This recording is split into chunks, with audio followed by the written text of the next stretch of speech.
Hello everybody. Thank you for being here with me today for this video. I want to talk about George Floyd. I want to talk about why I'm not going to do a full video on his death.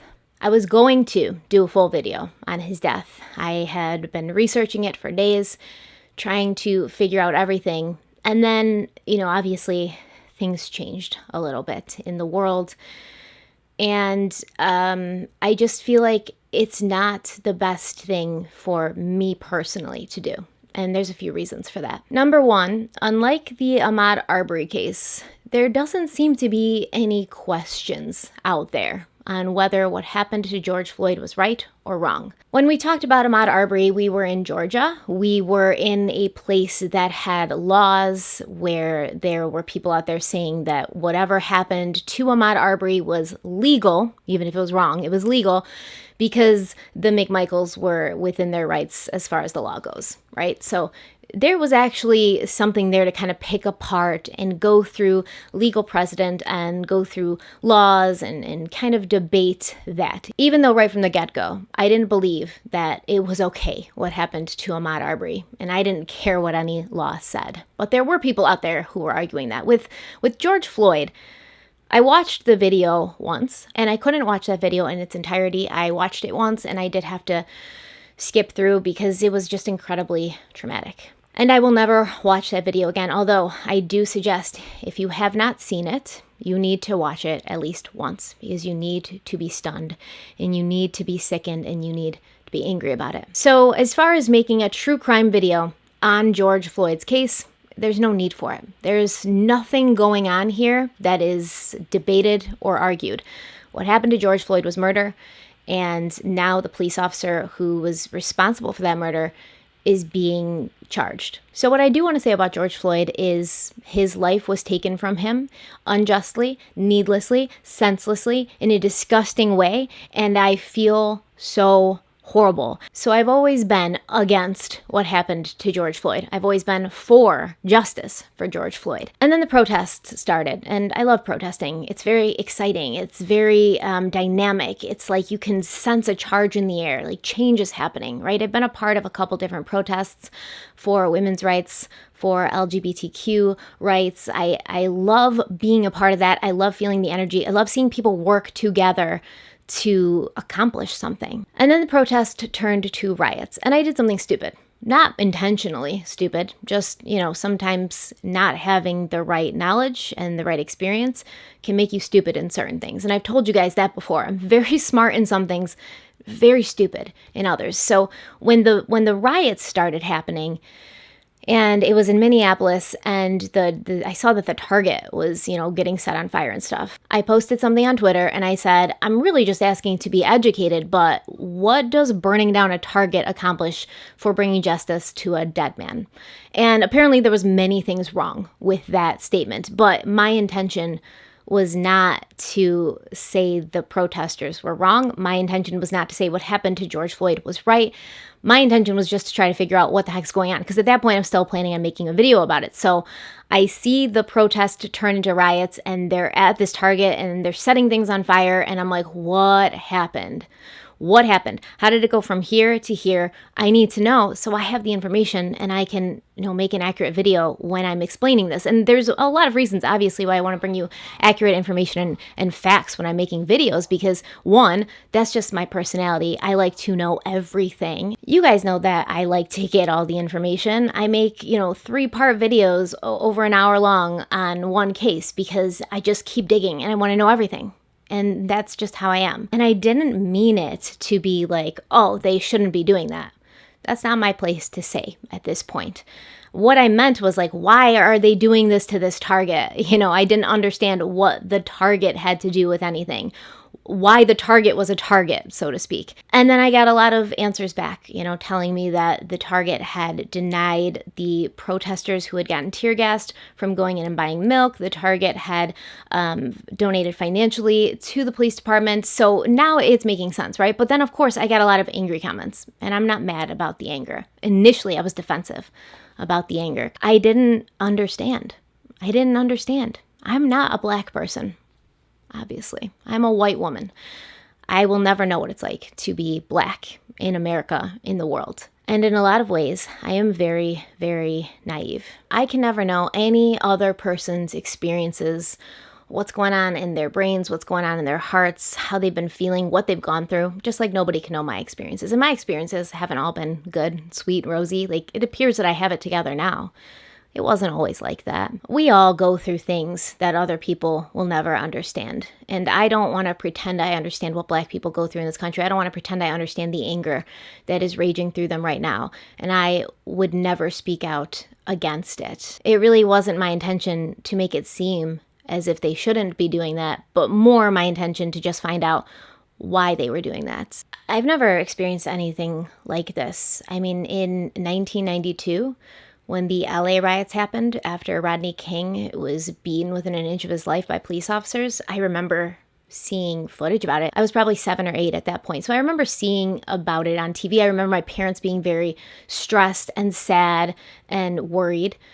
And I mean, that was across the country from us. You know, it wasn't as if it was even in our own backyard, but everybody, the world was watching. And I remember seeing video footage of it later as an older person interested in history and knowing how corrupt the LAPD is. I've spoken out against the LAPD multiple times in multiple videos. But watching the footage as an adult, I thought to myself, like, I get why they're angry. I get why things need to change, but I don't understand why they're burning down their own city. And I don't understand why innocent people have to get hurt as a result. Because I never understood how hurting innocent people would make another person's death, whether unjust or not, more just, I guess. But once again, that's coming from my very narrow worldview. And if you want to be honest, we all have a very narrow worldview, every one of us, because we only really, really understand and know what we go through, what we experience, and what our lives have been. And I sometimes think it's impossible to truly understand what somebody else has gone through. Impossible to understand, maybe, but not impossible to empathize, not impossible to help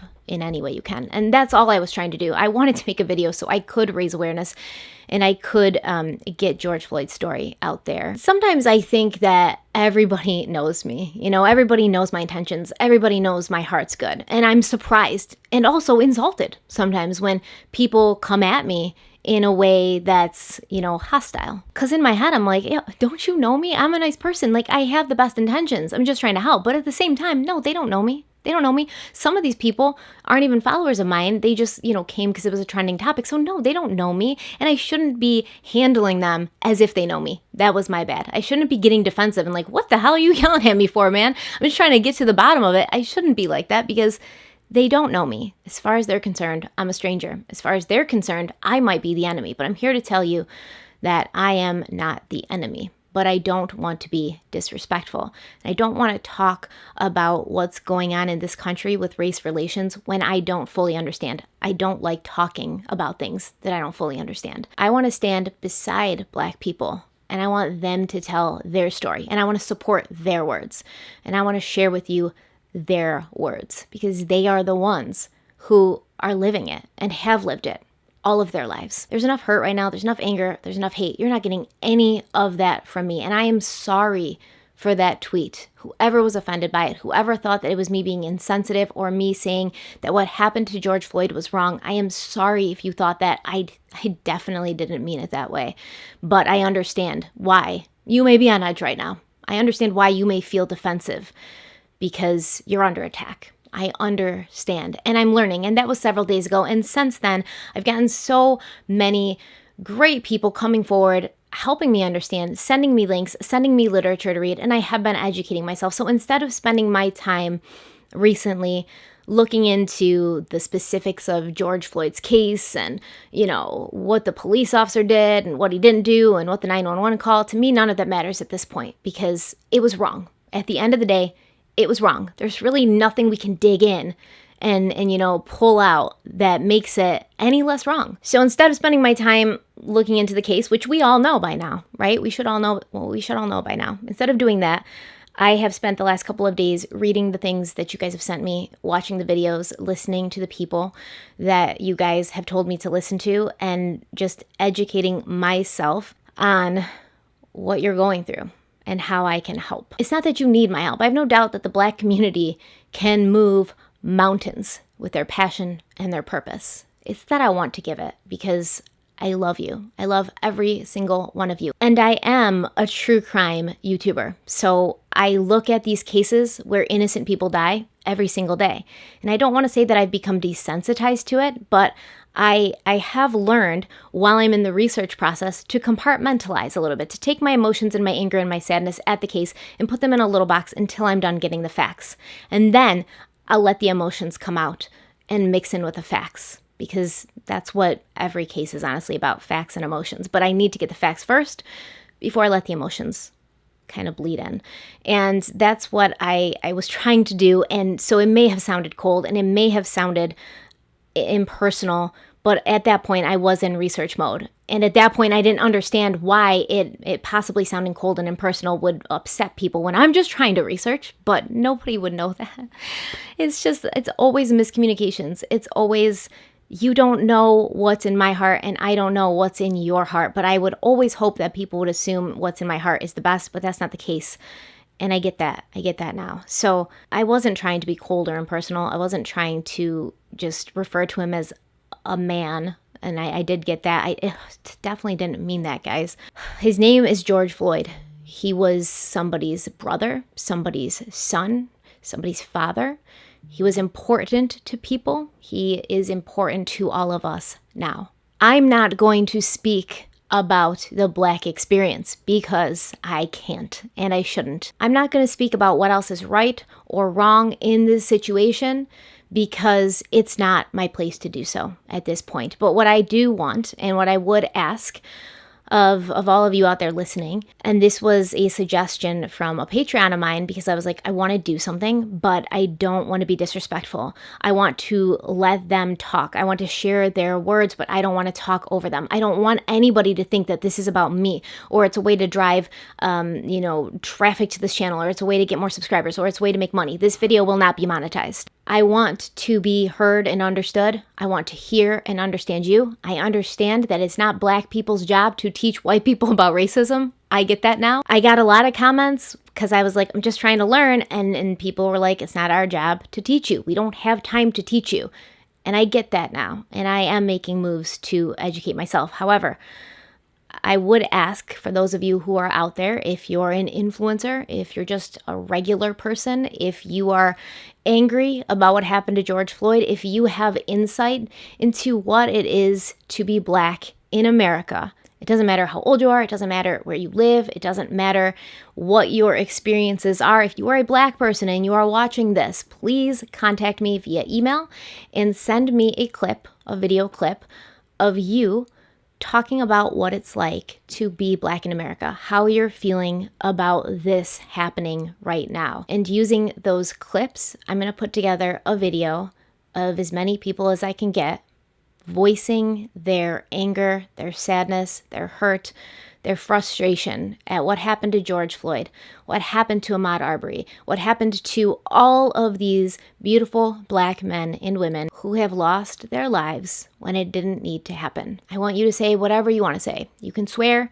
you can scream, you can cry. I would just ask that we don't further any hate. So no like death to white people remarks is all that I'd ask, because then I'll get deleted from YouTube. So send me clips. If you don't want to get on camera, then you can send me an audio clip, just your voice. If you don't even want to do that, then you can send me an email with what you want to say and how you're feeling, and I'll put that in the video. Whatever you guys want to say, whatever you have been saying and you feel you haven't been heard. I don't have a huge following here, but whatever it is that you have been wanting to say and haven't felt like anybody's listening, I will put it out there on YouTube. And hopefully it gets shared around, and hopefully it gets seen by as many people as possible, and your words and your feelings can be heard and listened to. And I really want everyone to know out there listening, Black, white, green, purple, doesn't matter to me. I love you all. Any death is a personal offense to me. I would never value anyone's life over anyone else's. I would never think somebody's death was more egregious than anybody else's. They're all egregious. They're all horrible. They're all sad. And I'm sorry if I approached it at first with a clinical sort of mind and matter of fact kind of way. I didn't want to do that. It's just the way that I function. And it's the way that I can kind of keep these cases from getting to me personally and emotionally and preventing me from actually making the content that I need to do, because it does get hard every day. So that's it. I hope that this made sense. I know I didn't have like anything written down or notes or anything planned to say. I hope I didn't say anything offensive. I hope I didn't say anything that hurt anybody. I really do mean well. I want to do something. I don't want to be silent. It's so tough to figure out what you should do, because there's some people out there saying if you don't say anything, you're complicit. And then there's some people out there saying you shouldn't be saying anything because you don't know what you're talking about. So I don't know what to do, and I can't make everyone happy. But in this situation, I certainly want to try and make everyone happy. And I know not everybody is going to accept it, and I hope nobody has a problem with what I'm trying to do here, but I'm not gaining monetarily from this. I've also put links in the description box where you can donate to the movement, to George Floyd's family, for his funeral expenses and whatnot. I just feel like if I share these things, that can be my part, and I'll do whatever I can. And if you guys also want to send me lists of like Black-owned businesses that we can start supporting, do that too. I want to support you. I want to change this world with you, and I want you to not feel overlooked and overheard any longer. So that's all I'm trying to do. So I hope I don't make anybody mad. But I want to help. Anyways, my email is stephanieharlowe@gmail.com, stephanieharlowe@gmail.com. Send your videos there, send your audio there, send your messages there. Send me if you have any ideas of how we can further donate, or other places we can donate to, or Black-owned businesses that we can support and send love and money towards the Black community. That's what I want to do. That's my email. That's how you can get a hold of me if you would like to. Let me know what you think, guys, and let me know if there's anything else that I can do, because I want to do the right thing. I want to do the right thing, and I don't want to upset anybody, and I don't want anybody to ever feel disrespected by me, because I always try to be very respectful. And I guess I messed up. That tweet was stupid. I shouldn't have tweeted it, but it definitely was not meant to be disrespectful in any way. Thank you so much for being here, guys. Stay kind, stay beautiful, stay safe, and I will see you soon. I love you. Bye.